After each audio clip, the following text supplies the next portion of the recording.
Okay, call the work session for November 9th, 2022 order. Okay, good evening, committee members. My name is Lindsay Mosier. I am the communications manager for Planning and Development Services, and we are here tonight to talk about Module 3 of the zoning code rewrite. So just as a quick recap, we kicked this project off back in fall of 2020. We've broken this up into 3 modules, having some pretty extended community outreach within each of those modules. We're currently in the middle of Module 3. We are completed 4 out of the 5 events. We have 1 more community outreach next week. And then the plan is to move through the public hearing process and for them to submit in February. Just a quick recap of some of the things and goals that we've been working towards after we went back this summer to the community. These are kind of our guiding goals that we're working through. We know that we have a variety of great neighborhoods. We want to direct development where there's planned public investment. We want to make sure that we have a strategy. We were able to involve everyone early on in the process so that we could coordinate all of those conversations and really align our goals to achieve these great projects that we're seeking, as well as really making clear roles for all of our participants and stakeholders within that review process. So because we heard that time and time again, we really created kind of what our mission was going to be as we created this module 3 or development process. And we really felt that it was key that we are reinforcing our city's visions and goals, involving our community and our partners very early to ensure that those concepts are really contributing to our long-term goals and viability as a city.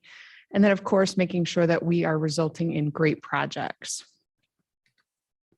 And so this is kind of a summary of what Module 3 is going to present to you if you've not had an opportunity to read it. We have created application typologies. And so there are 4 specific types, and we'll go into a little bit about what those typologies are and what their avenues are for appeal. We've also created a little bit different type of review in which we have a new application type as well that says that we have allowed uses, but there are specific forms that we might be looking for with those uses, or there's alternative forms. And so there are different paths for those developments, depending on whether you are the allowed form or the alternative form. And we'll go into that into a little bit detail to kind of explain that to you as well. We have also proposed that we establish an interdepartmental review process. Ultimately, what that does is it creates a group where we all can get together very early on.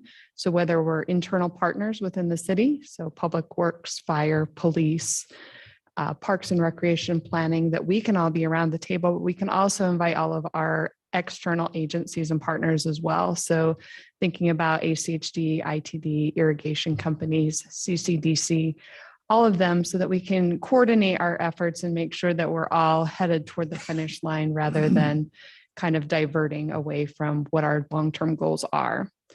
We've also proposed to reintroduce our hearings examiner. Our current code allows us to do that. However, we haven't utilized that for quite some years because of the large amounts of quantity of applications that we do receive and the consistency that a hearings examiner can provide. We will be proposing that we bring that back as well.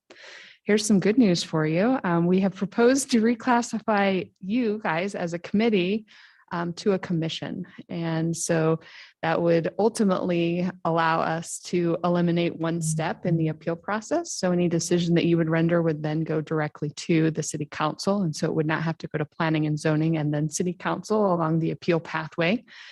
So there is an efficiency that's built in there, but it also places the areas of expertise and decisions with the right partners. So you having the expertise in architectural design would be focusing on design related concepts, whereas planning and zoning would focus more on land use decisions. Of course, those decisions could then be appealed to the city council. And we'll kind of walk you through some of that as well as we move forward. And then lastly, we have updated some of our required development findings as well. And so we'll give you an example, but really making sure that we are resulting in the projects that we're looking for. And you'll see that in some of those applications. So when we move forward and talk about the typologies of applications, we have identified simple administrative review, appointed body review, as well as city council. And when we take a look at what those look like, the typology is at the very top. In that gray ribbon, you'll also see that you have an appeal body. And so that really talks about who would review any appeal that would be made by that decision. And then we've got some examples of some of our projects. The simple reviews are simply examples where you either meet it or you don't. So we could turn that around rather quickly. So thinking at 2 or 3 days. Administrative reviews, they do require a little bit more time. So thinking along the lines of 1 to 2 weeks, they might have use specific standards. We may need to coordinate deed restrictions or those types of things. And so we have allowed that. We've also identified a few items, which you're going to see in the asterisk, that talk about the opportunity for an interdepartmental review. So if we do decide that some more intimate or specific intercoordination should be required amongst departments or outside agencies, we have the ability to require an interdepartmental review before an application is submitted. And then our type 3 is really that appointed body. That would be a process that you're familiar with. As you see today, you will see a little bit different turn of events when we propose some of our process changes that we'll go through with you as well. But we've identified really the hearings examiner, they would review variance applications, and they would also review any appeals of that type 2 application. Planning and zoning would really be those use related items. So anything from a non-conforming use, a conditional use permit, or some of our technical hillside and river system permits would be reviewed there. You would, of course, have any of those major design review applications that you currently see, as well as those major small lot subdivisions as well. So thinking about small lots containing 5 units or more, and then historic preservation would hold on to those historic certificates of appropriateness in that historic nature. Those type 4 applications really are determined by the local land use planning act, which identify that the council has to be a decision maker, but they would be making those policy related decisions. It would be anything from a comp plan amendment to rezones, annexations, any type of zoning ordinance amendment, or anything related to a subdivision or planned unit development. So really, when we look at those review bodies, just taking a look at the types of review that they would do and the application types, it just gives you a brief examination. Anything that's bold is something that's new. So that interdepartmental or agency review committee, that is a new proposal. That hearings examiner bringing that back. And so we'll see that as part of our process. And then, of course, the elevation from a committee for this particular group to the design review commission.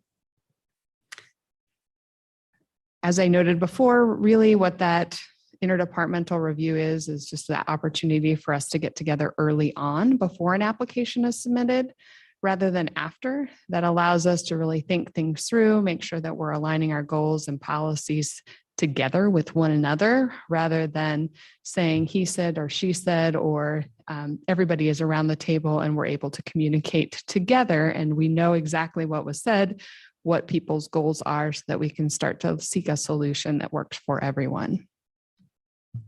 With that, I'm going to go ahead and hand it over to Ms. Dupuy, and she's going to walk us through some of those allowed uses and allowed forms.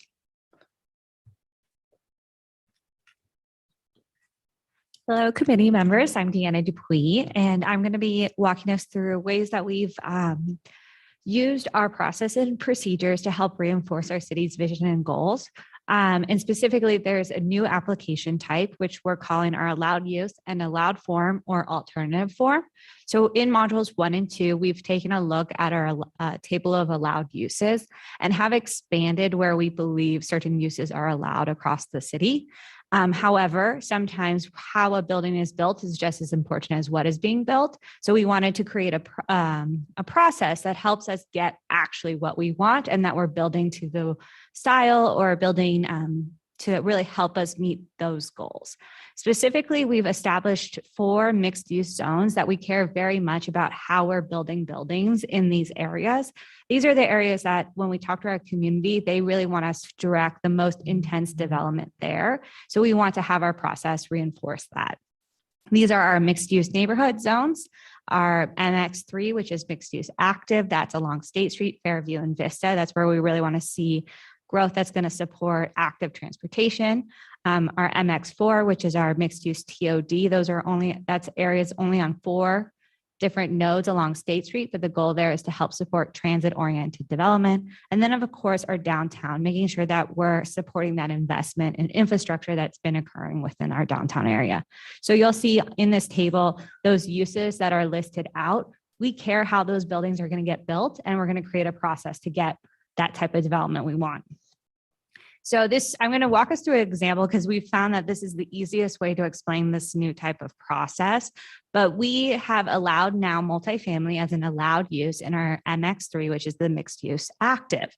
We know there's different ways to build multifamily, and that if we're on State Street, Vista, or Fairview, we're investing as a city in the infrastructure there, both in terms of transit, bike and pedestrian, streetscape. So we want to make sure that we're putting the right amount of people there. We've expanded the height limit in states or in the MX3. So we want to make sure that a building or a developer is proposing at least up to what we've wanted so that we're getting that density there because we're wanting to direct our most intense development there. So you'll see it, the apartment is an allowed use.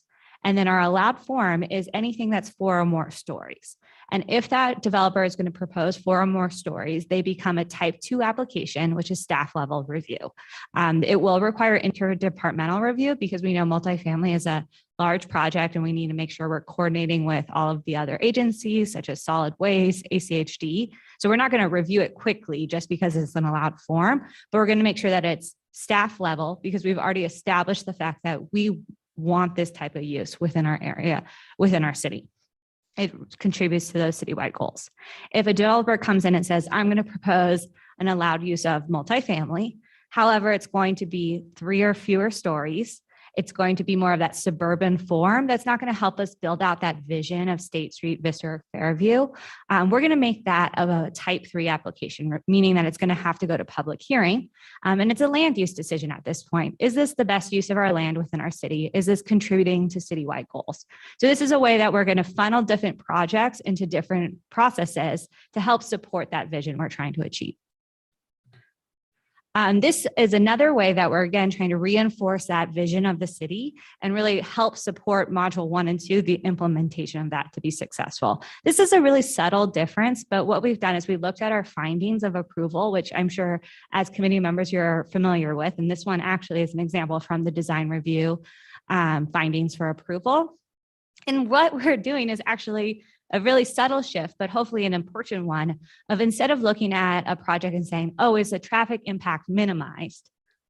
Is that really what we're wanting, right? Just to minimize traffic? Or do we want to design a building that provides a safe, a convenient, and efficient network that really supports active transportation?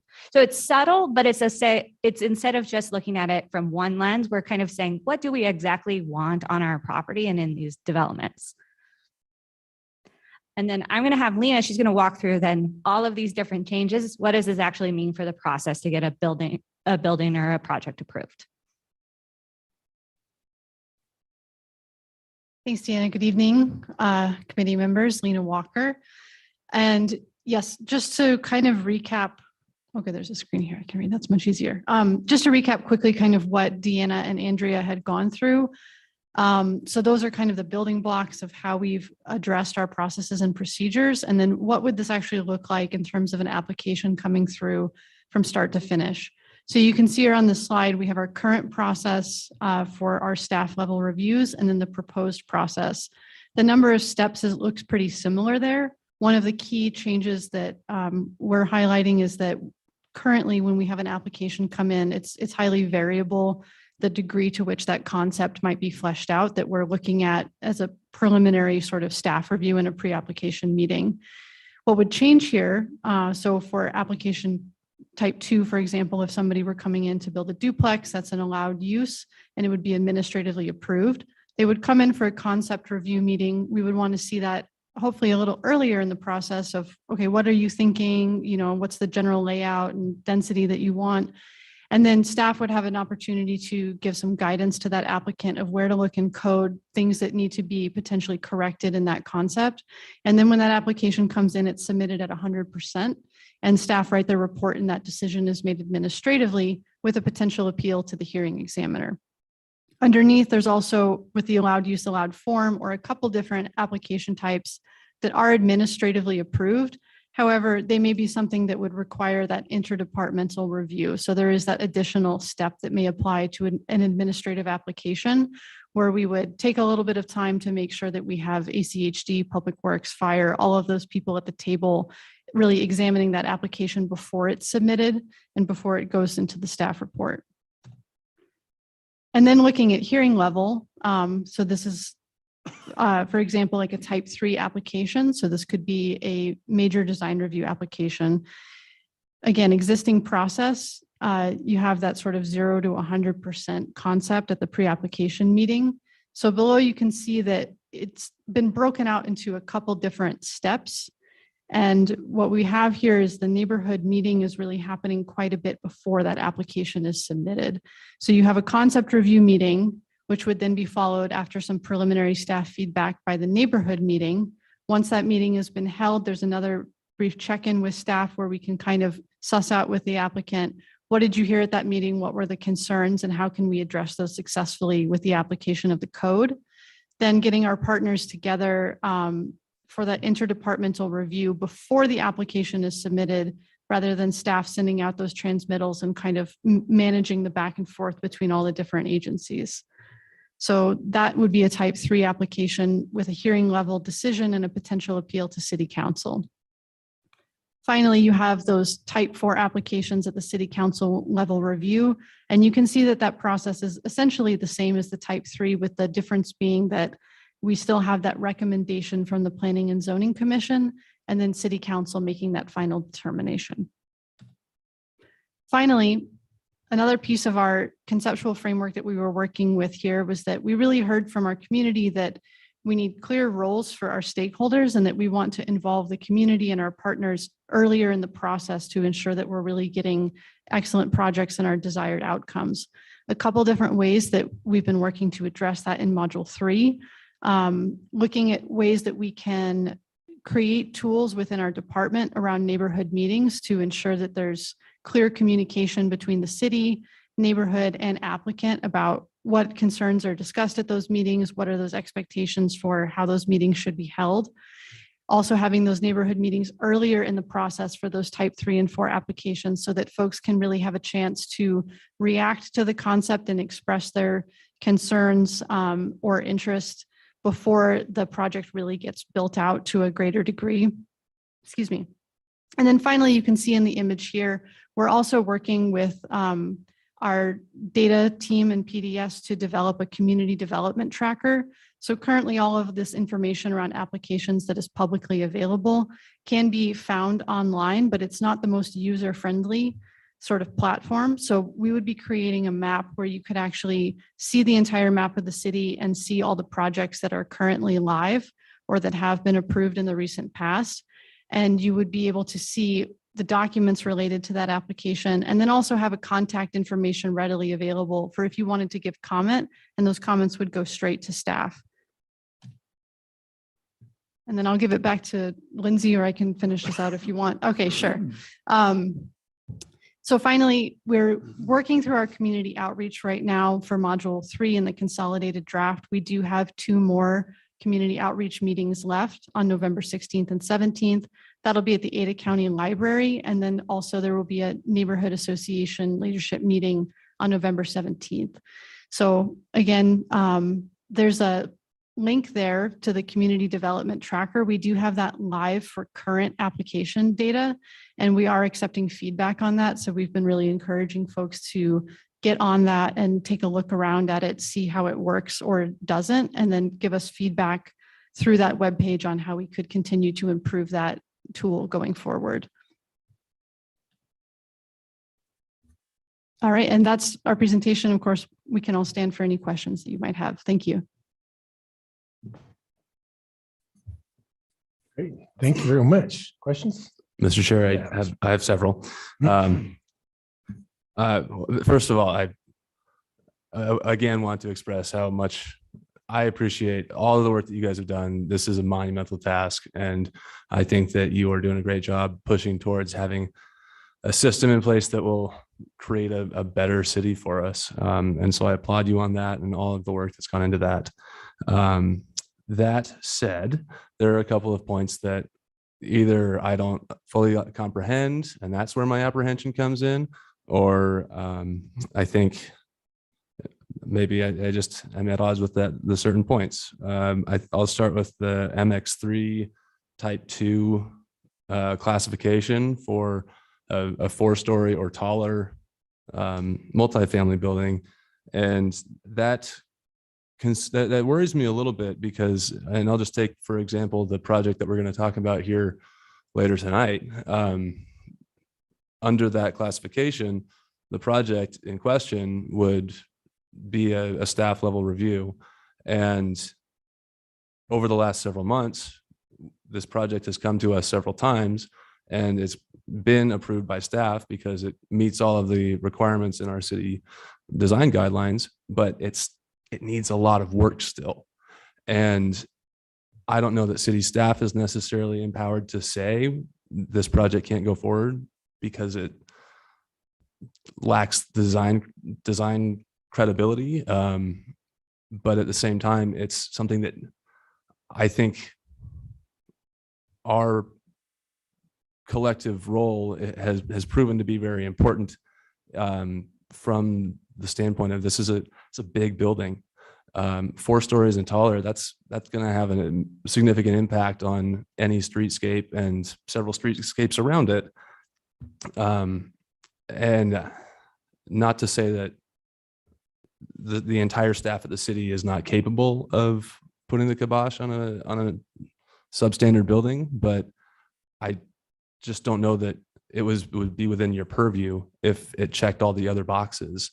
And so how would we go about doing our job of ensuring design quality if now that there are these large buildings that would never get past was that hearing examiner?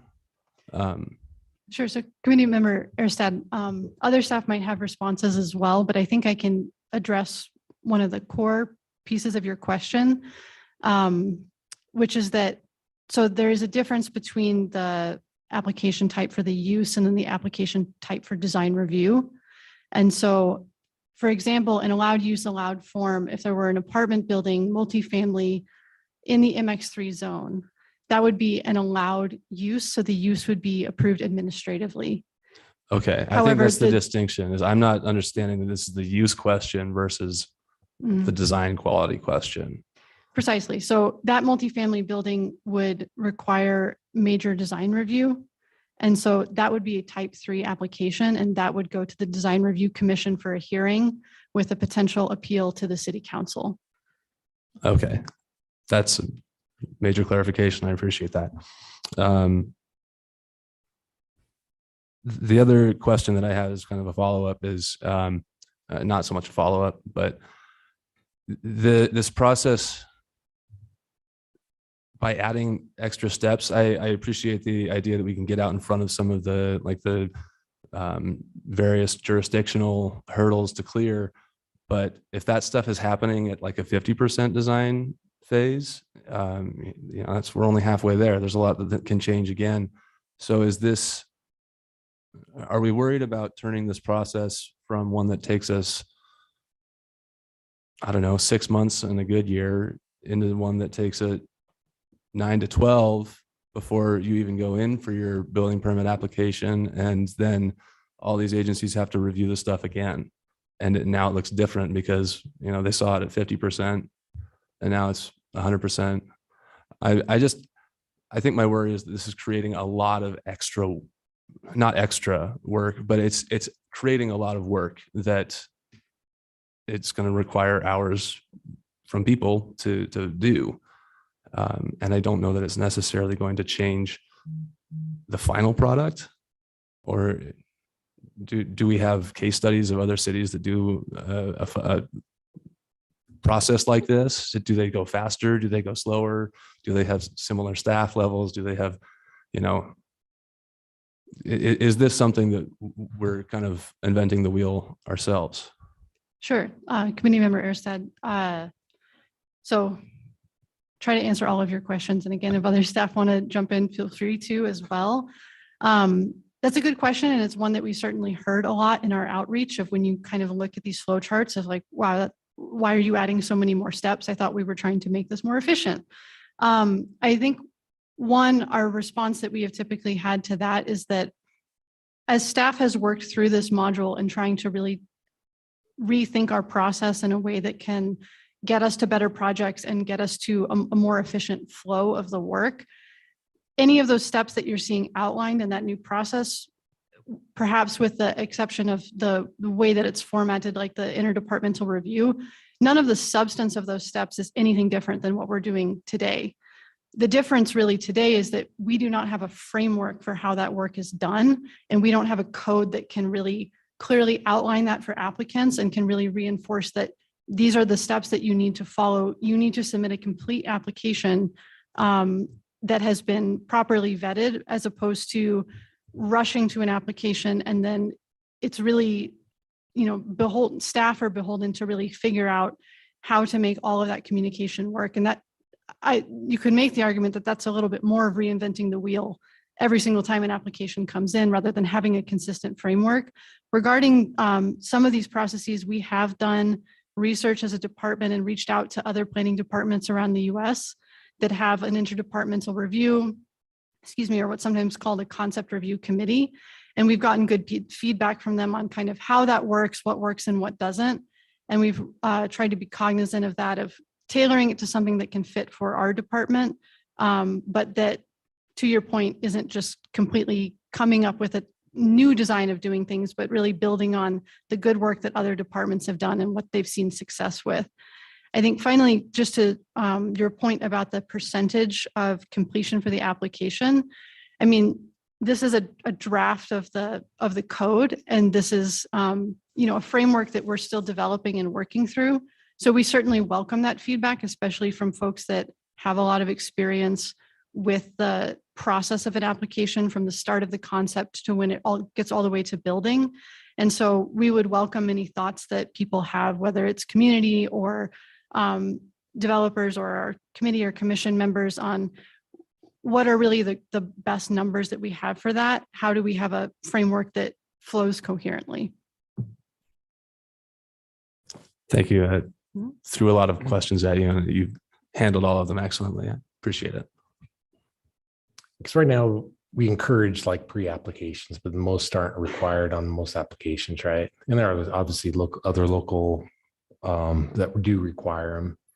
I guess kind of coming back to your thing from the private side on doing an application is setting up the pre-application meeting or an initial concept meeting, where now we can, I think one of the beauties of City of Boise still right now is it can still get things, if you follow the process and you have a complete application, it can happen relatively quickly to get through to approval. Where I think in other jurisdictions, some of the challenges that we've had is you put in an application you have to put in a request for a initial concept review meeting, and that's going to be 4 or 5 weeks out. Then you have the meeting, and then you can't actually submit until you have a neighborhood meeting. The neighborhood meeting has to be notified. And you can't have your next step until at least 10 days after your neighborhood meeting.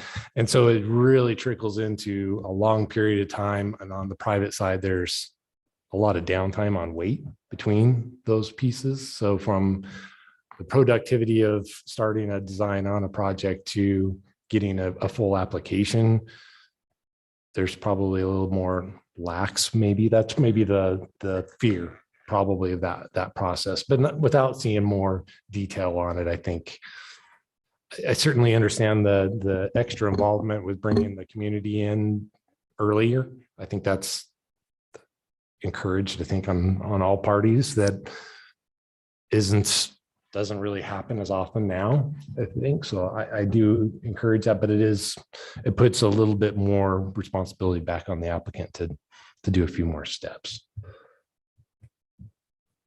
Mr. Chair. Yeah.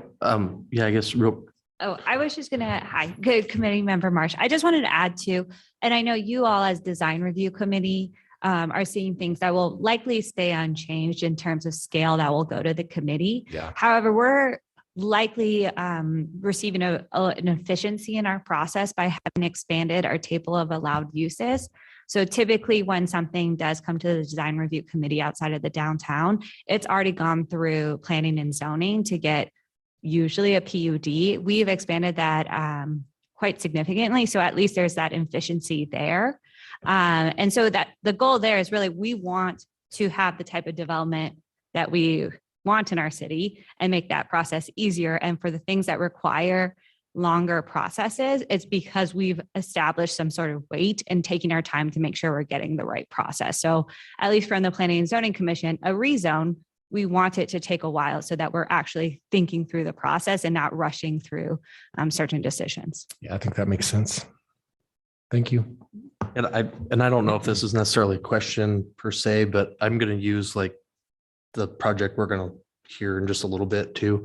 Do you see the process that you're establishing for that? Like kind of, it might take a little bit more upfront, but maybe the final result, like we're not seeing it 4 times and we're not having to say, come back with 50%, come back with 60%, come back again and again.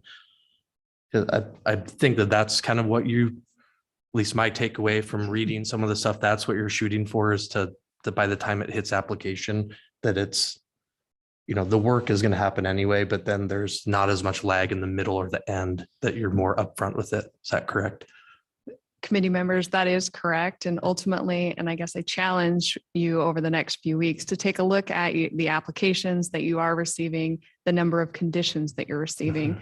I think the ultimate goal is that we only have a few final decisions that have to be tweaked in order to get that excellent project that we worked out all of those things very early on. You know, we have had conversations with various groups that said, hey, maybe the 25% isn't quite right, or the 50% isn't quite right. And that's okay. And we're taking feedback in regard to that. I guess I'm telling people that when we think about concept, I want somebody to come in and say, hey, I'm interested in doing a hotel development. I'm proposing to vacate an alley, and here's what I'm doing within this zoning district. We have the opportunity to say, that's not an alley vacation that we could support. The use is allowed, and we could support the rezone because we have this. So really just giving you kind of that initial feedback up front, making sure that you're going to the neighborhoods, they're able to provide their comments. Of course, we know that, you know, we have to vet those comments as well to make sure that those are applicable to the code or to our long-term strategic goals, but then also making sure that we're looking at all of the other agencies as well, so that oftentimes we don't get through a project and then we know that trash has to be relocated and it changes everything, or aerial access must be provided to a building and that changes our streetscapes. We should be working those things out early on rather than later on, or within a constrained time frame, which puts pressure on our appointed and our elected officials to make a determination, which they probably shouldn't have to make in a very short period of time. So ultimately, that's our goals. And, you know, we are taking timing into really important consideration as we move forward. As we've noted, we think all of these steps, you know, are occurring under normal circumstances, but the ones that where they aren't, that's really where it's critical. Oftentimes, especially the design review committee, we will get an application and staff has never seen it or heard of it before. And we should have had an opportunity to really talk about some of those things very early on, rather than only at the hearing, because that was our only opportunity to provide that feedback. So that's really where our theory and ideology is coming from, to make sure that we're resulting in those quality projects that are supporting everything that we need for a safe, efficient, and, you know, vibrant community. Mr. Chair. Yeah. Backtracking, going back to the project map, love the idea. I'm very excited to see that implemented. Would the process, though, that has been kind of the discussion point, at what point does it become public knowledge, and where would we have our first chance to kind of get familiar with something, or at least understand the concept? And, you know, is that something where if we felt like going out of our way to find that information, we could be watching the process as it unfolded? Or would the intent still be for us to, you know, see the packet the week ahead of time after it's been vetted a couple times? Well, I think that's still kind of out there. We're taking feedback in regard to that. What we've heard is sometimes a developer or a designer isn't quite ready to release their plans at 25%. And you know, they have concerns because they know that they're going to change, so they don't want those out. They don't want to tip off individuals that might have, you know, be gathering opposition in that regard. So we need to figure out the right time as to where we start to create a case file. Certainly at the very, very minimal, it would be, you know, as you move forward to the interdepartmental review committee, whether it happens at the concept review where you're assigned a number at that time where it can be tracked, we need to figure that out. So if you have feedback in regard to that, I think that would be really helpful for you as not only professionals, but as decision makers as well. Mr. Chair. Yes. Yeah, I think kind of piggybacking onto that, working in the private sector, you know, the general public and neighborhoods and certain media outlets like to get stuff out as soon as it hits something when it might not be ready to be disseminated, or, you know, then that's seen by the public and they kind of grab that, and that's all that ever exists in their head, regardless of how many other iterations occur. So making sure that the development realm is protected a little bit so that they can go through that iterative process to come back and develop that design that meets the city's goals, you know, and can meet all the code requirements. I think that's probably where, I mean, I know we're trying to avoid this whole spitball thing where you just like throw something in and see if it works and then adjust it as you get a review from the city.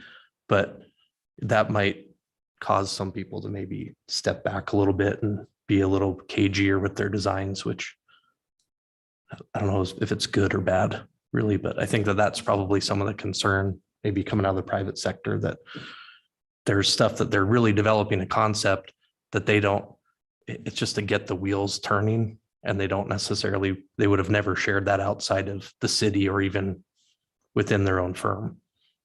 If that makes sense. It does. And I think we've heard that. So I think we need to figure out the right opportunity when it becomes a public case file as it moves forward, those types of things. Mr. Chairman. Yes.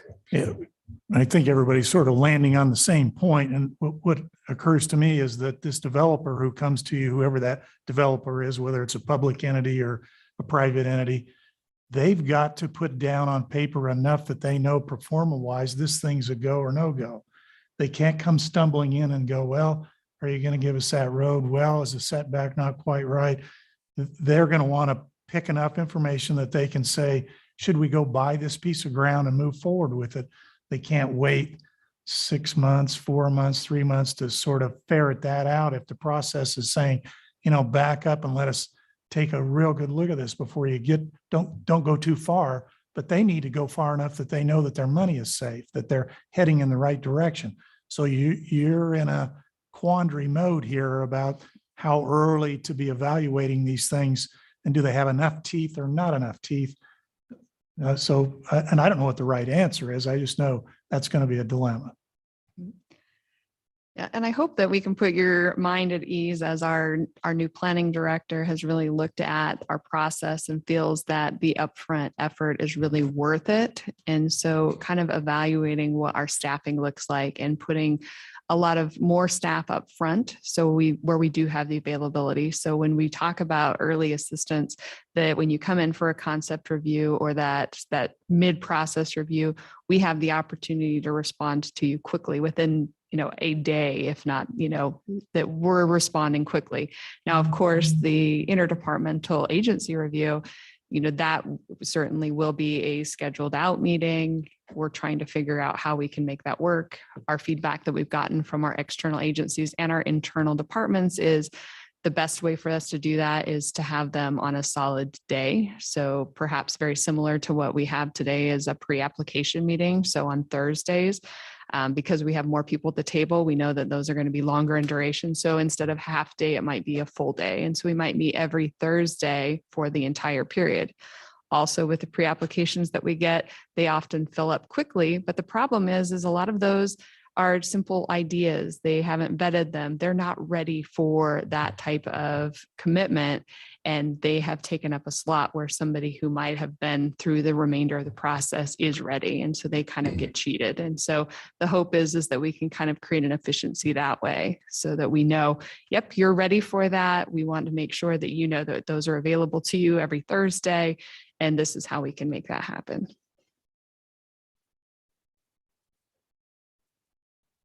Okay, any other questions? Thanks so much for the update. Appreciate it. And we encourage you to provide written feedback as well. We're taking that through December 15th. You can access that from the website, or you can send that information directly to one of us and we can get it to the team for that final evaluation. So thank you very much for your time. Great. Thanks, Andrea.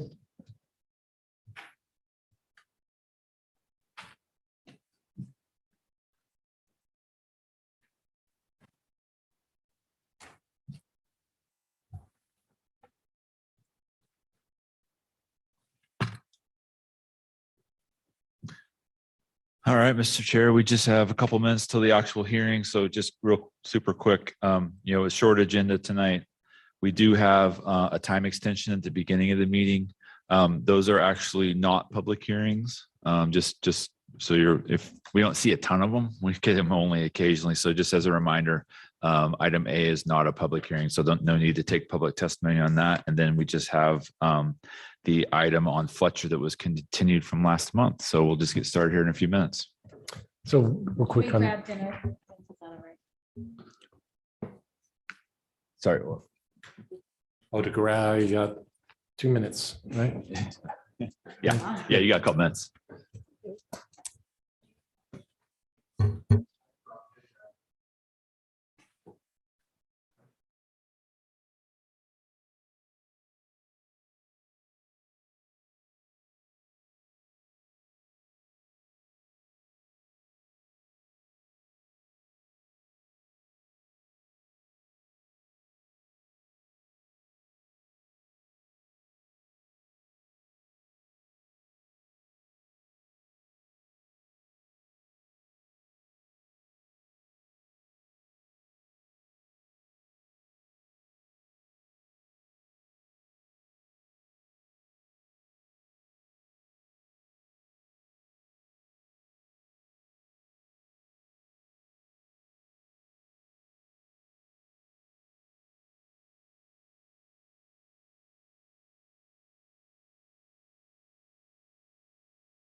And we won't have a consent. We could.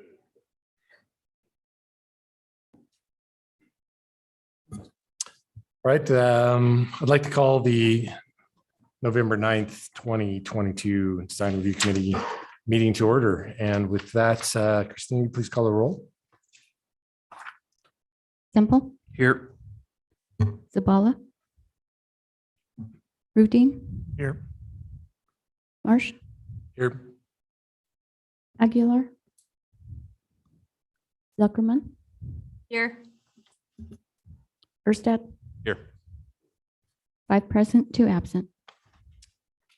We have 2 outstanding Design Review Committee minutes from 2018, both March 14th and June 13th, and those 2 items will be tabled until we can confer further with staff. At this time, we'd also look to take a motion on last month's minutes of October 12th, 2022.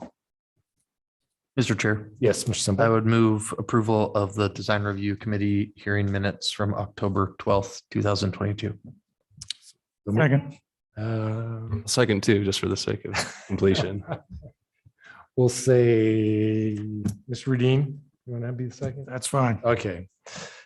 And seconded. Christine, will you please call the roll? Semple, Aye. Rudine, Aye. Marsh, Aye.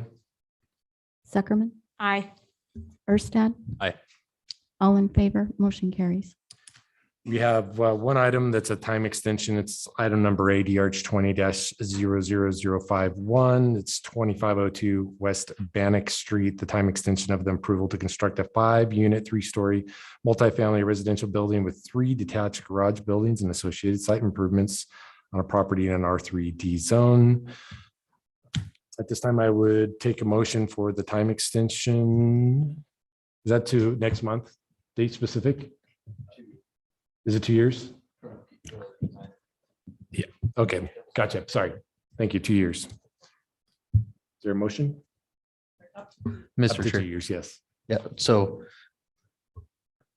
are you confused about that? Nope. A date or committee member Radine? Well, was I, confused. as long as you're clear that this is something that we need to move, it's a motion worthy item. I guess that was what I was curious about.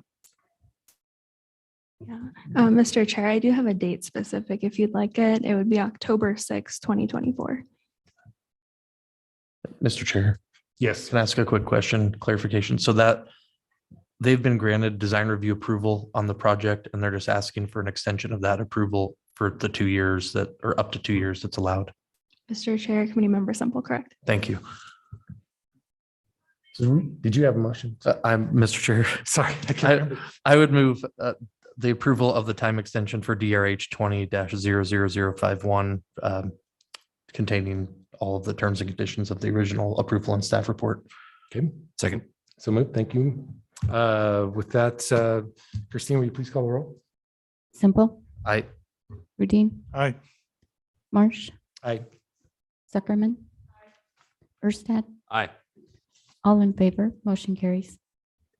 All right, thank you very much. We have one item on a regularly scheduled hearing tonight is item number 1. It's DRH 20-00008.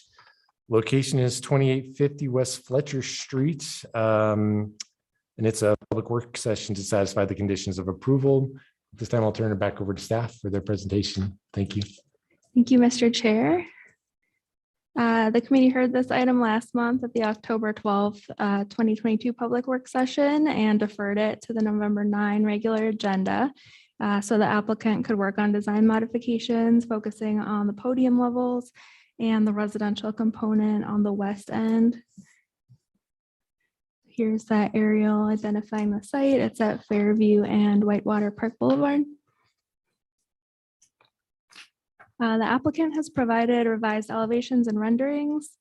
So we have the original north elevation, the previous north elevation that you saw last month, and the new north elevation. On the podium levels, the applicant has provided additional articulation, including additional openings and glazing, incorporation of an accent brick, elimination of some of the blank wall areas, details for the exposed concrete and incorporation of decorative metal panels. And these are just some updated renderings showing changes to the podium on the left. And then on the right is the revised office and multifamily piece. So the first floor on that, the first and second floor is the residential, and that has been revised to be more in scale with the rest of the building. And then you have the office that extends over the top of it. And then we have the applicant also provided details in regard to amenity decks. And then the applicant team, we have Jay here in person, and I believe the architect is online.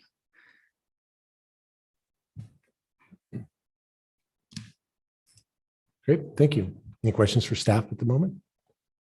Would the applicant like to please come up? If you would, please state your name and address for the record.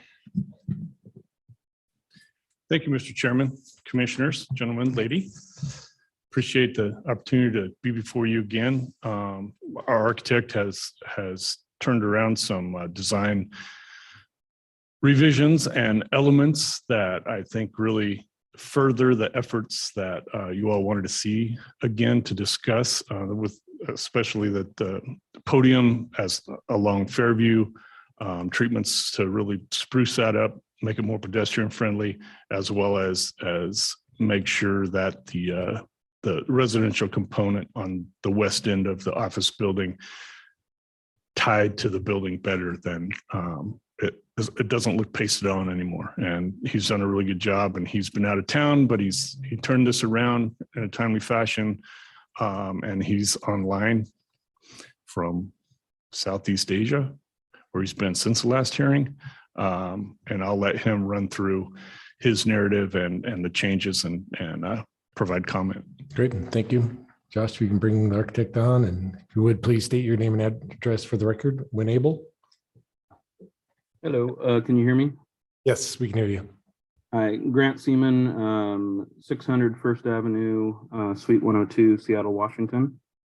Thank you all for your time again on this regular agenda hearing.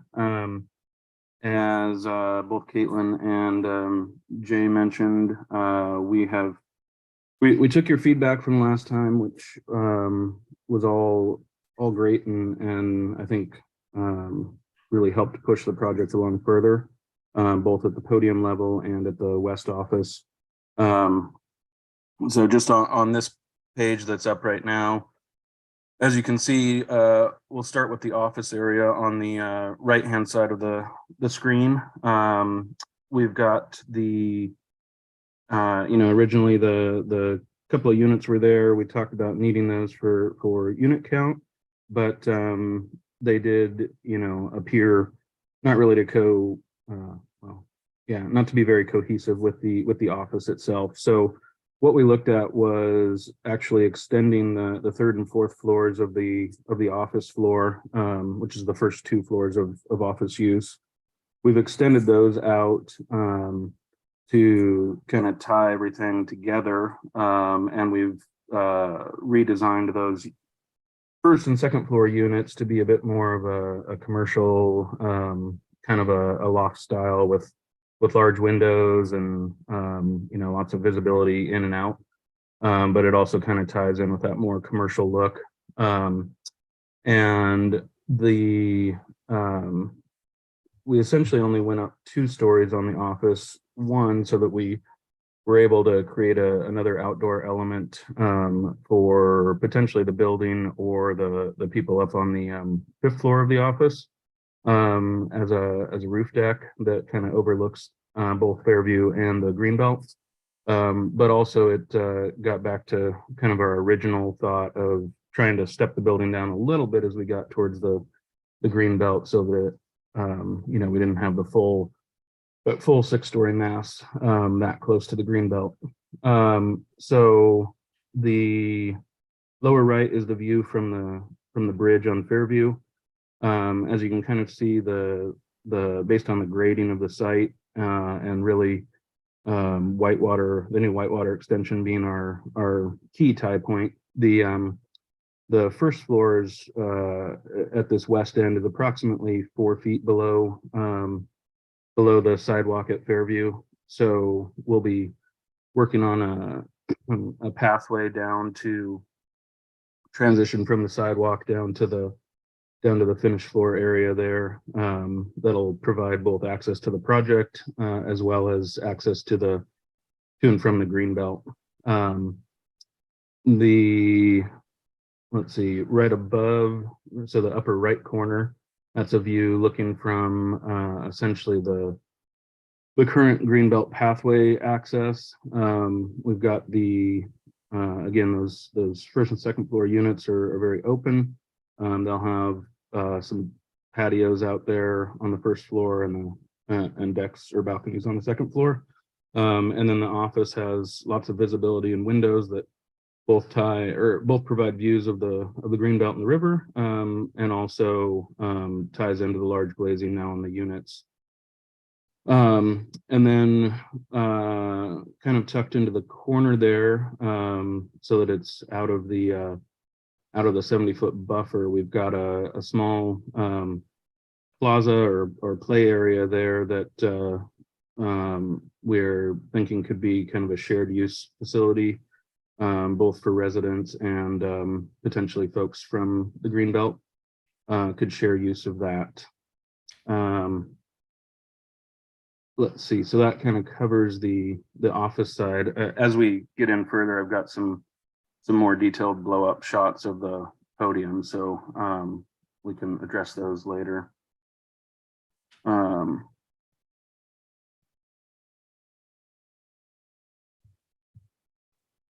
Yeah, we can, this is good, Caitlin. We can briefly talk about these overall elevations.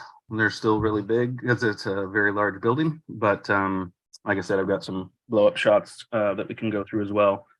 So this is this first north elevation is essentially along Fairview.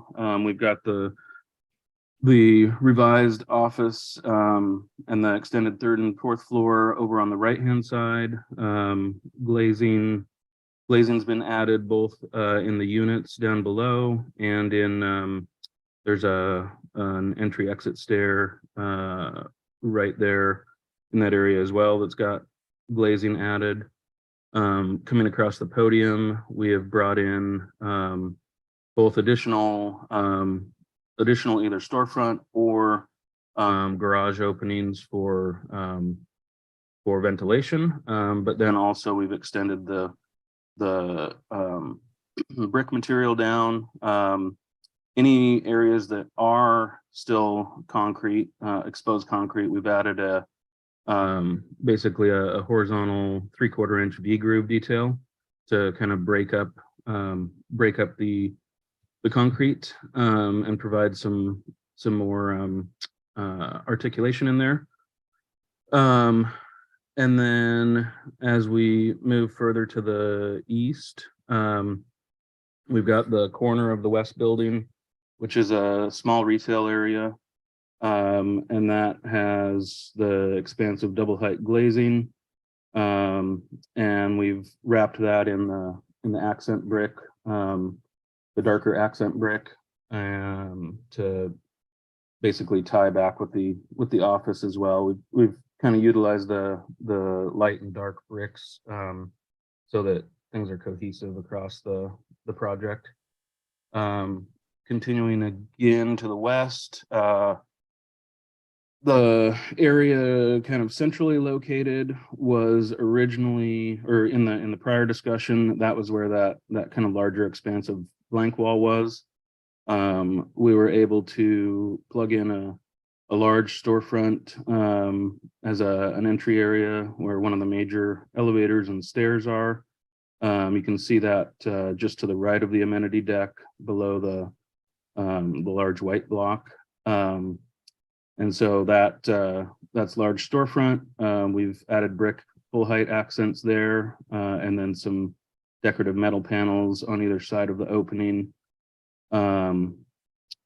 Continuing to the east, we've got the large north amenity deck, and you can see kind of a orangish or Corten steel colored panel there, and that's actually an infinity edge pool that will will slightly pop out beyond the podium to provide some interest there, both from the street and for folks that are in the pool, just looking north. And then as we continue again to the east, we've added another double height storefront area, some more metal panel, and continued the brick and scored concrete accents all the way to the corner. The east elevation is similar. That one, let's see, we had a little closer to the corner, we had another solid blank wall area that has been revised with more glazing for another entry exit to the building there. And then the retail is the bulk of that area. And again, we've continued brick accents on the podium, and on the southeast corner, we've added another decorative panel area. And actually on the what is that, the northeast corner, right at the corner of 27th and Fairview, we've added another panel area above the canopy, which you can see in one of the blow-ups that we'll look through later. Let's see, and then heading to the south of the building, let's see, similar, that building, or that portion of the building had a fair amount of openings already, and then the kind of lower dark wall areas that we had addressed in prior work sessions. So we've just added additional areas of brick and scored concrete, and I believe a few additional opening areas, and some additional storefront to this area as well. And then finally, the west elevation, that's the elevation of the new, or the revised elevation of the office, I should say, where we've got, let's see, I'll let you get there.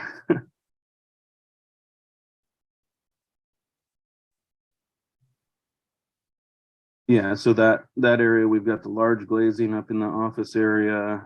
We've got the newly extended third and fourth floors with the roof deck above. And then in the upper right side of that, where the 3-story height storefront ends, there's another roof deck up on that 5th floor, or excuse me, that 6th floor, that was in there previously. Okay, so we could start going through the perspectives now. I think that'll help zoom in on areas a bit more.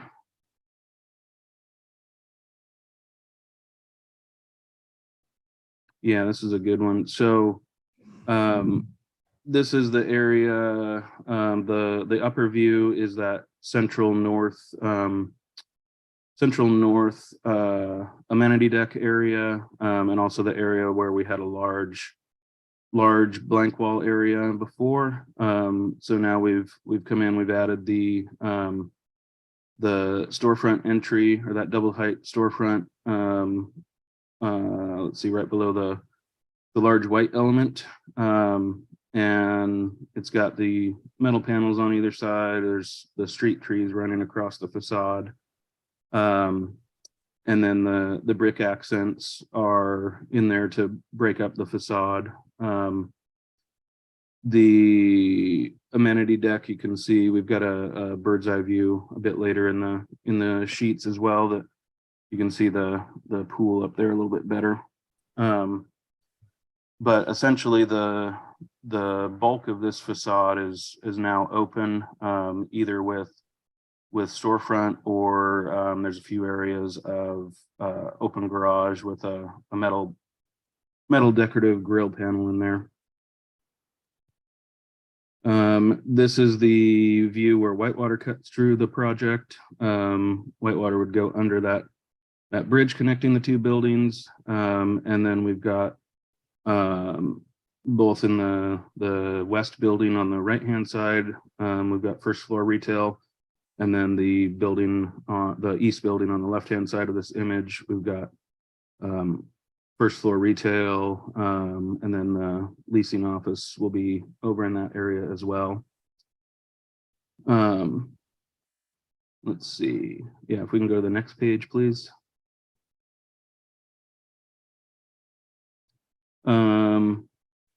Let's see. So on the upper left, that is the 27th and Fairview. And that view, we've added a bit more glazing, particularly the area that's just to the left of the stoplight.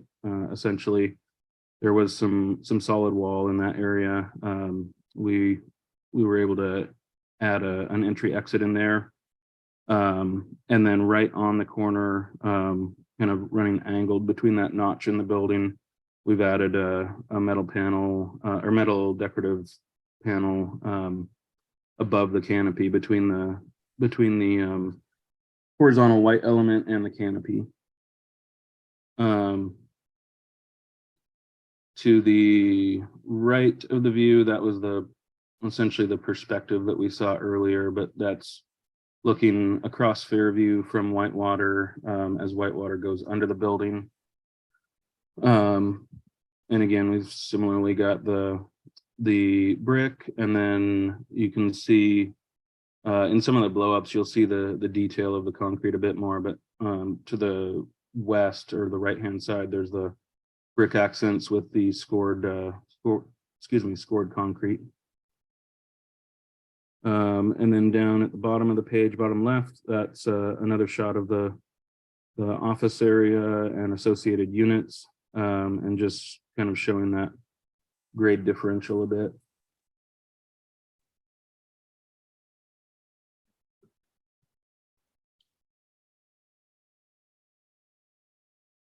Let's see, this is the southwest corner looking north. So looking from 27th and Fletcher. The brick accents and storefront have been continued around the back of the building. Let's see, I believe under that stair tower, kind of on the left, there was another blank area before, so we've added in a double height storefront entry exit there, extended the canopy over, and then on the corner to the right hand side or to the east, that corner, we've got the decorative metal panels there again, and then let's see, and then we've continued the brick and scored concrete down down Fletcher elevation to the to the west.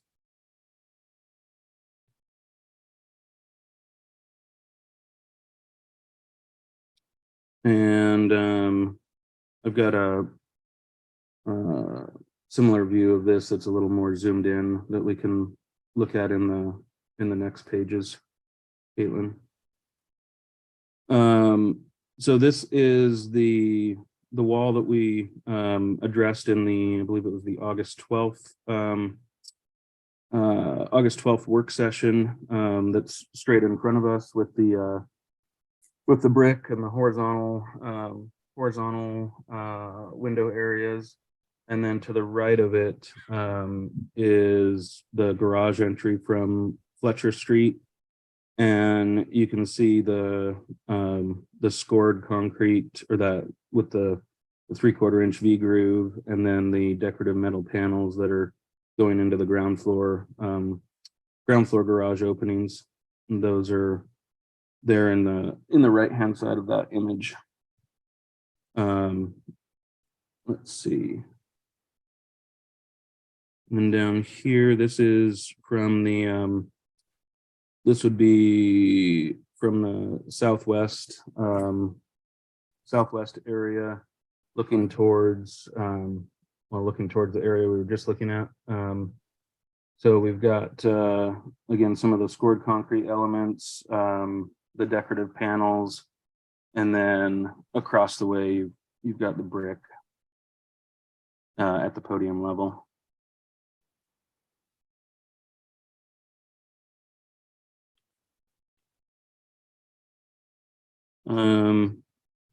This is just, yeah, this is more of the prior design versus the current design. So I think this, we can probably pass through this.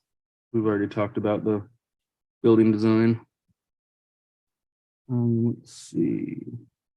Yeah, maybe that last page with the amenity decks, and then we can go from there. So this is just kind of to give you an idea of what we're preliminarily thinking for the amenity decks. The upper left is the north deck that faces Fairview, and that would be kind of a larger deck, have a mix of seating areas, barbecue and eating areas, and then it's got that large pool, infinity pool that'll look out over the north, and you'll be able to see the water coming over the infinity edge from the street. So you'll get kind of a mix of sounds of water, the visual impact, etc. And then yeah, I guess people in the pool will get the nice northern views.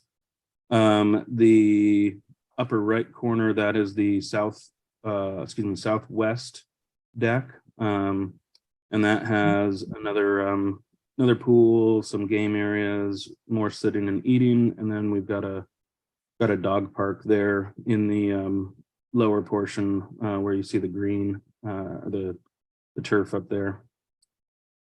And then the final deck, the lower left corner, that is the southeast. Oh, sorry, I misspoke. The prior one was southeast. This is southwest. This is the southwest deck that again has another pool, seating areas, and then a sport court for pickleball or other things. So it's going to be a very active area, both on Fairview side and on the Fletcher side. At the second floor level, so as the pedestrian activity grows in the area as well, there'll be some kind of visual connection between the two levels as well. Okay, we could go on. Yeah, I think if we go to the next package. So this is, we've got a few pages here of just a little bit more zoomed in views so that you can see the materials in detail a little bit better. This view is more kind of showing on the left-hand side, we've got the grade a little more adjusted so you can see the patios on the first level of the units, and then the grade level comes across or comes down from Fairview, and we've got a pathway in the landscape plans that comes across there.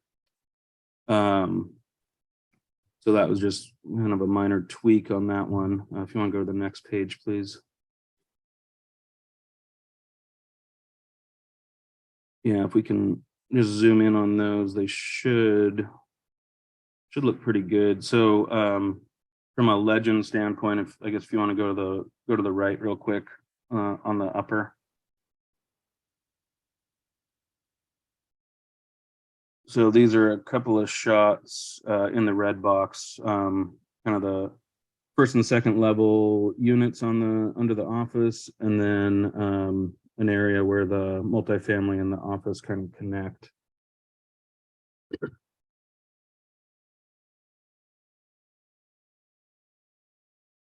So here you can see the on the east side here, or on the right in front of us, is the multifamily building where it connects into the office podium. And this area, we've got the light brick accent running through the podium, and then the areas that are concrete, we've got that horizontal score line in there to help break it up, and it'll likely have some shadow elements as well in there. And then on the bottom, that first floor, I think we can zoom in and you can see the metal grills that are in the first floor openings.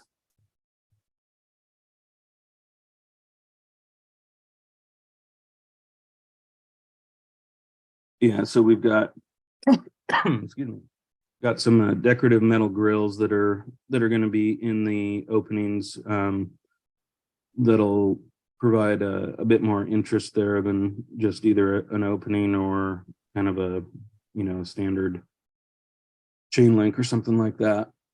So these will be actual patterned panels. And then to the far right, we've got you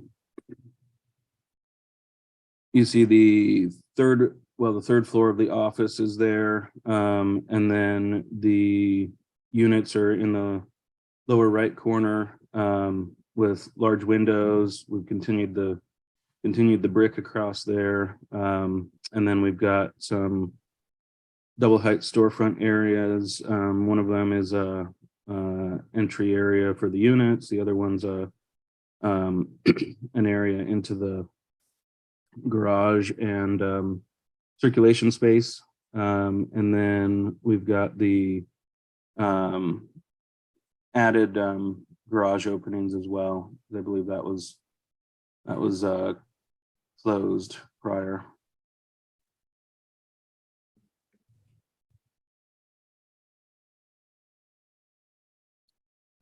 So the next area, we've zoomed in a bit on the Whitewater, where Whitewater enters the project.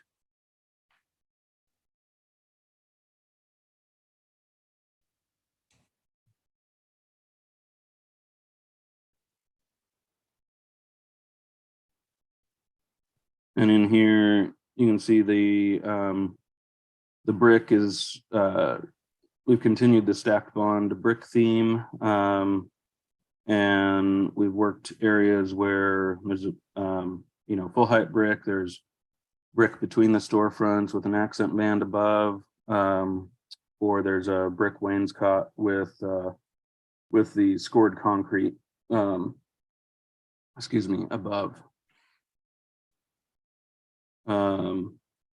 And let's see, to the right is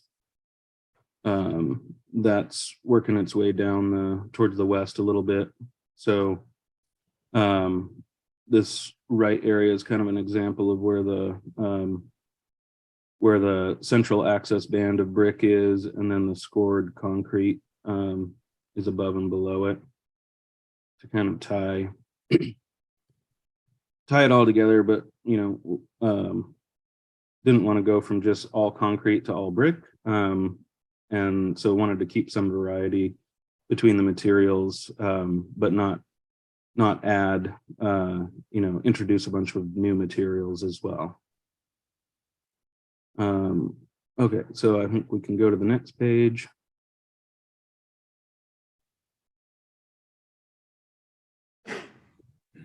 So this is the, on either side of the amenity deck, essentially, that north amenity deck. So on the right, we've got that,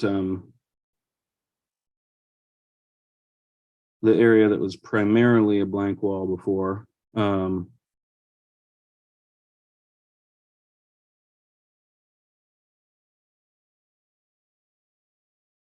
Guess the file is big. It's taking a while to load on my side. Okay, so yeah, this view in front of us, this was another portion of that primarily blank wall area.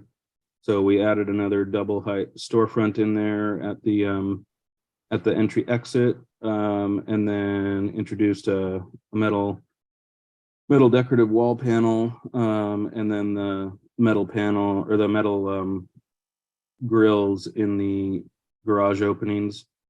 And you can see a bit of the infinity edge pool sticking over the podium in the upper right. If we want to go to the right, please. Yeah, so this area, this was that largest area of blank wall before.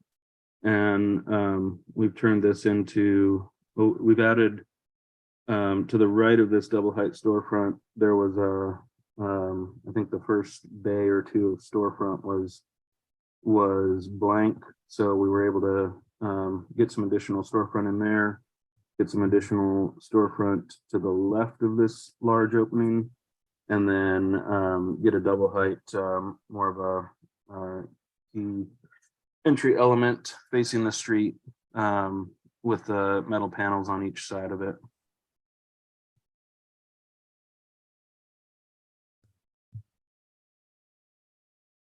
Let's see, this is a view, just a blow up view of the infinity pool extending over the podium. And then you can see, I think this view zoomed in enough, you can see the grill panels that we've proposed for the lower garage openings as well. And that metal element in front of the infinity pool, that would be a perforated panel similar to a Corten steel or a rusted metal look, which provides a little bit different material, but also ties in with the brick and other colors used on the project. Okay. There's a couple more quick ones here. Now we're down at the east end at 27th. And this is, these are basically on the corner of 27th and Fairview. What I was mentioning earlier with the decorative metal panels that are running between basically the horizontal white element and the canopy. Previously, that white element kind of stopped at the east edge of the north and the north edge of the east, but we extended that plane basically across the corner with let's open behind it, so you don't block the light or anything down into that corner, but it essentially, we've extended that across the corner, and then that created an area where we could have the decorative panels up there as well.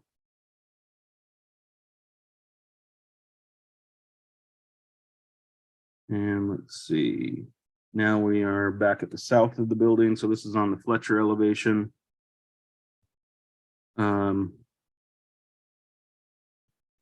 we've got the brick wainscot. We've got scored concrete in these areas. Done some full height brick at some of the stair tower areas, and then the decorative panels into the garage again. And then on the right, we added a double height storefront. And then we've got the full height brick and the decorative panels on the right there, just at that southeast corner. And the final one. And this is just the southwest view of the office area. So you've got, again, lots of glazing. It's extended. We've extended the area out over the units to tie all that together. We've added a shared use space with the playground equipment.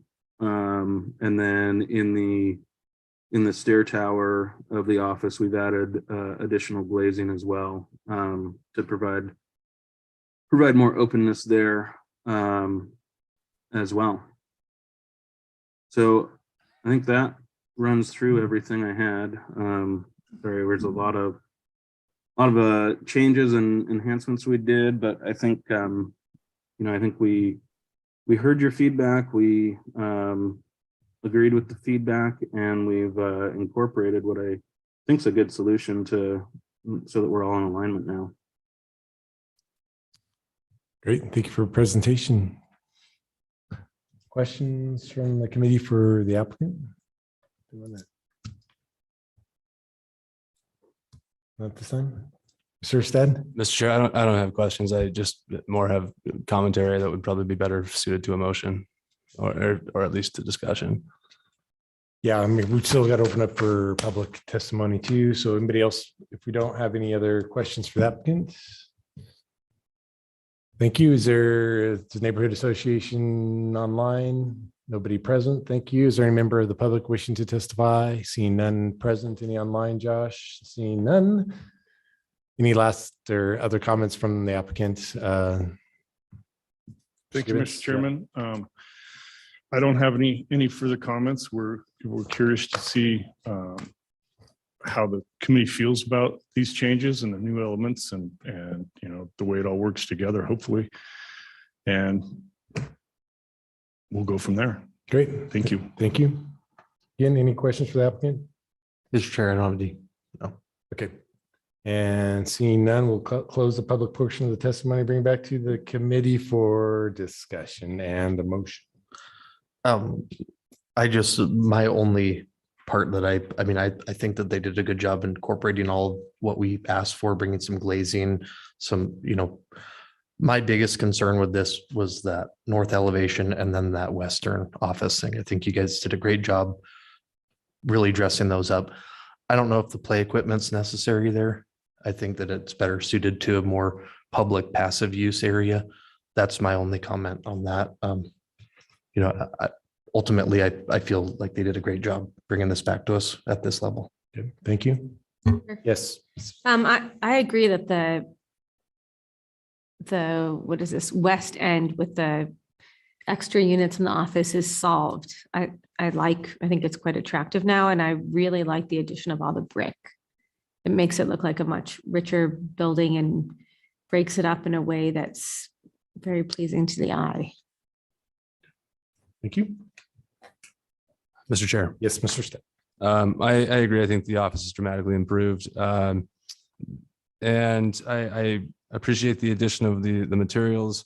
I think that there's still a significant problem with the huge expanses of unbroken wall plane along the north facade. And I know it's not directly at pedestrian level, but the fact that we've got that huge ribbon that goes for like, it was 700 feet. Now it's probably down to 300. And it's broken up in other places, but there's still just these very large, very flat planes. So personally, the only way that I would feel comfortable approving this would be the articulation of that facade through, it could be as simple as a single wide pilaster, and it could be the same brick material that follows those modulations within the facade, but just carries it up to the top of the podium level rather than having just this big flat expanse.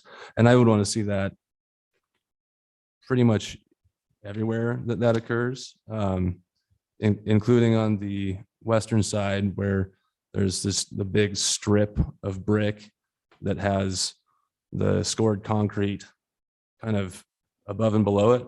I think that suffers equally, even though there is different materiality.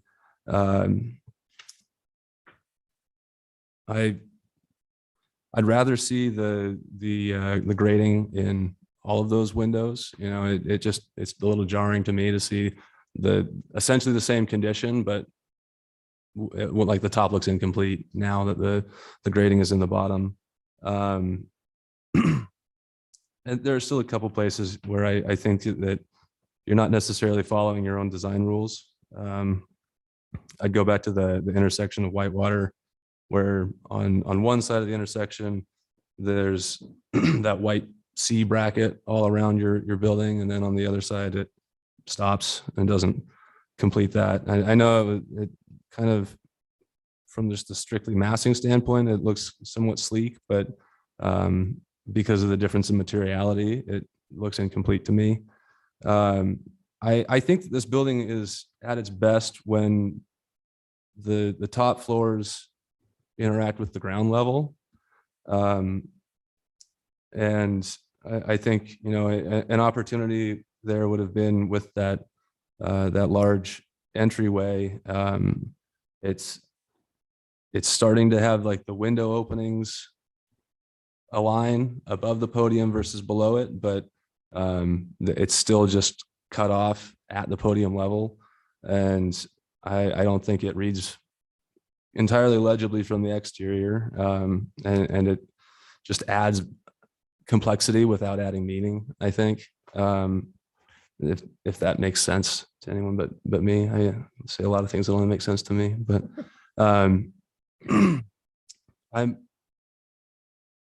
not entirely sold on the infinity pool, and not necessarily because it's the infinity pool, but it's just a spot where it's the only part of your podium that doesn't have something sitting on top of it. And I just think that is not a fully thought out condition, you know, where that 2-story wall just ends. What's happening there? Everywhere else, you've got something projecting over the top of it. But here it's just kind of carry the materials up and end them.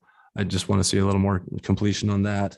Again, not that I'm saying we need to bring it back here, but I think that is a detail that needs to be addressed.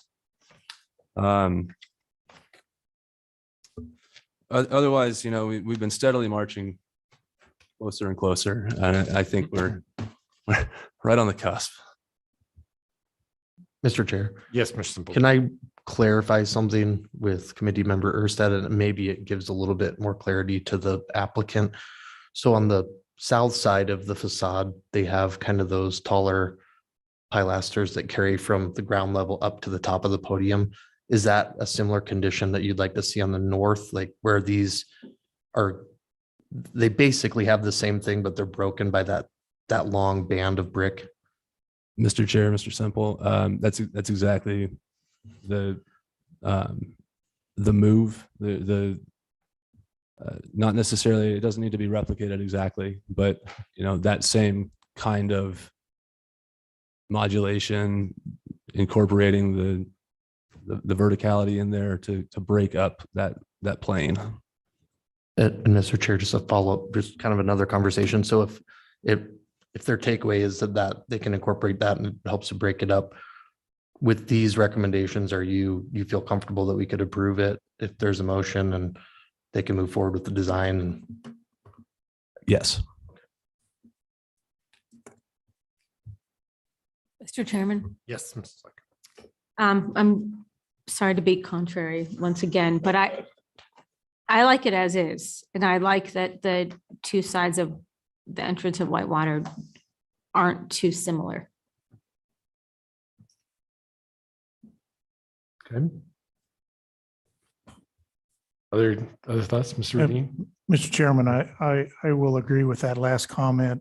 I personally get a little uncomfortable if we're going to try to design the building for them. They've come to us with a concept that works. It addressed the massiveness of the scale of that podium that they had before. It's broken up. It has a change in materials. It has all the things that we asked for. And in many ways, I think it's a simple, elegant solution. And I think trying to do too much with it just points out maybe more problems than it solves. Thank you. Other comments, questions?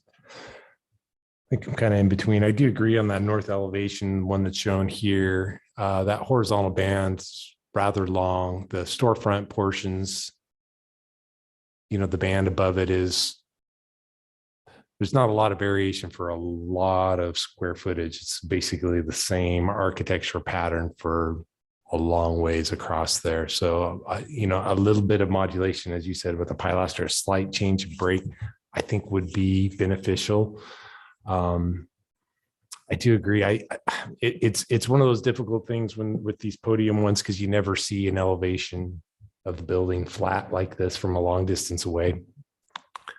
Personally, I do like it when, as Mr. Stead said, where you can carry some of the upper level fenestration can relate to the podium level fenestration if there's possible ways about it. Ultimately, I do appreciate the efforts of providing us the enlarged perspectives and elevations. I think that was extremely helpful for us for reviewing this package. I do like the material package as well, and the stack bond I think is a nice touch. I could go back and forth probably on the grills. I think if there was a preference, I'd rather have metal grills on both the lower and the second story, as Mr. Erstad had brought to attention on the podium section, just for continuity. I'm not sure if I'm set that it would need to be there, but it might be something you might want to consider. I think that's where some of my thoughts and comments are, but I'd be certainly open for a motion if somebody wanted to take a stab at it. Mr. Chair, Yes, Mr. Stead. I move that we approve DRH 21-00008 per, oh gosh, should have rehearsed before I did this. With all findings of fact, recommendations, etc., and the inclusion of pilasters on the podium base to modulate that in a similar manner as the south facade. So moved. Second. All right, so moving second, discussions on the motion, or I guess one question for the maker of the motion. Are you just limiting those pilasters to the north elevation or north and east, or wherever the condition occurs? okay? Mr. Chair, Yes, I have a clarification on that then. At the storefront areas, I mean, I'm assuming there's some entrances, exits there. They're going to have canopies over them. And if there's a canopy there, I think it provides that kind of articulation of the facade, and maybe carrying that pilaster up through the canopy area. I could see it as we're looking at this top elevation here on the right side, so the north end where it's all parking garage. I just feel like it makes a little too busy where we have a horizontal element that's also projecting from the building along those storefronts.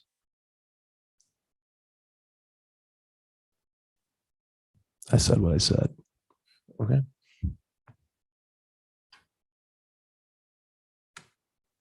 I think most all the storefront has canopy over it, doesn't it, for the most part?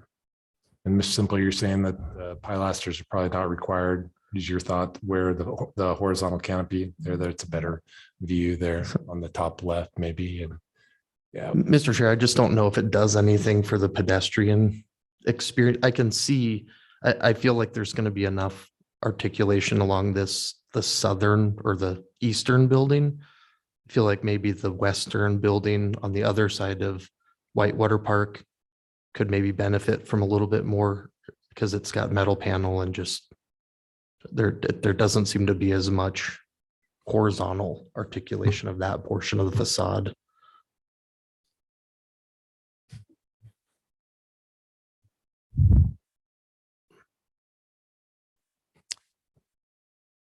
Mr. Chair. yes, Mr. I recognize that we've achieved the modulation for the pedestrian. I think that our purpose is not specifically to look at a single experience of a building, but what's the 50,000 foot view? What's the 5,000 foot view? What's the 500 foot view? What's the 50 foot view? And I think that while we look to the pedestrian experience from like a tactile and environmental standpoint, I think it's important to look at the entirety of that several 100-foot long wall. And I think that it being unbroken detracts from the experience. And I seconded it. I guess I just was looking to get a little bit more clarification, not necessarily from my perspective, but for the applicant. So.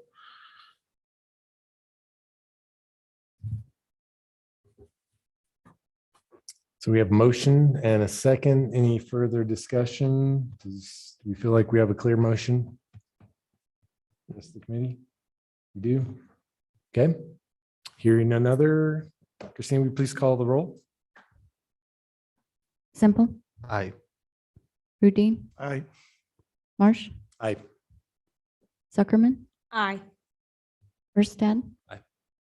All in favor, motion carries. Thank you very much. Appreciate your bringing this back to us. And that concludes our items for tonight. And with that, we are adjourned.